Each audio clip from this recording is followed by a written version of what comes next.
So this is new from Bicep with Clara Lassin, and that is Water. Talking films with James King. Right now it's Radio 2 on the BBC Sounds app, on your smart speaker, and 88 to 91 FM.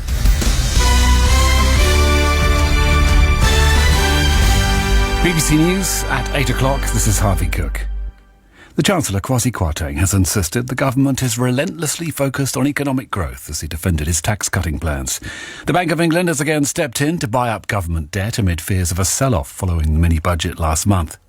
The Liberal Democrat leader, Sir Ed Davey, says Mr Kwarteng needs to reverse the measures. The investors around the world and in our country are signalling they don't trust this government. They haven't got confidence in it. And that's hurting ordinary people, particularly mortgage holders. So the government have got to get a grip. They've got to U-turn on some of their policies. The prime suspect in the disappearance of Madeleine McCann in Portugal in 2007 has been charged with unrelated sexual offences by German prosecutors. The man, who's 45, is accused of 3 counts of aggravated rape in Algarve between 2000 and 2017, as well as child sexual abuse. Russia has carried out more missile strikes across Ukraine hours before G7 leaders held an emergency meeting to discuss the conflict. The western city of Lviv and Zaporizhzhia in the south were targeted. Our correspondent Paul Adams is in the capital, Kyiv. Today's Russian airstrikes do not yet appear to have been on the same scale as yesterday's. But in Lviv, power was disrupted for the second day, and the water supply was also affected. With Ukraine's critical infrastructure, especially energy, now under regular attack and winter just around the corner, the country is urgently calling for more help in dealing with threats from the sky.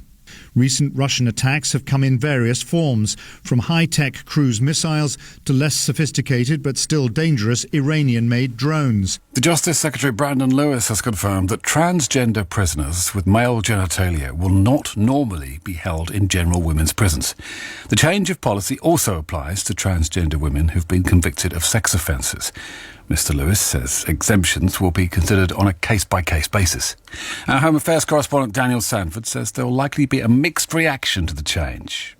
There will be concern from groups who work with transgender people who say, well, hang on a minute, why are people who really feel that they're women being put in a male prison? So it's not an easy problem to solve, but I think what campaigners who've been campaigning for a change in the policy have been saying, well, listen, this should be one of those exceptions.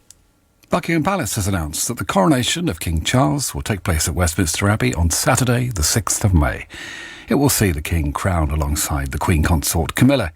The palace said the coronation would reflect the monarch's role now and look towards the future, while being rooted in long-standing traditions and pageantry. So, to the weather, what a cloudy night for many across the UK, with some rain making its way across Northern Ireland, Scotland and some western parts of England and Wales. And that's the BBC News at 8:03. This is Joe Wiley. Joe Wiley. BBC Radio 2.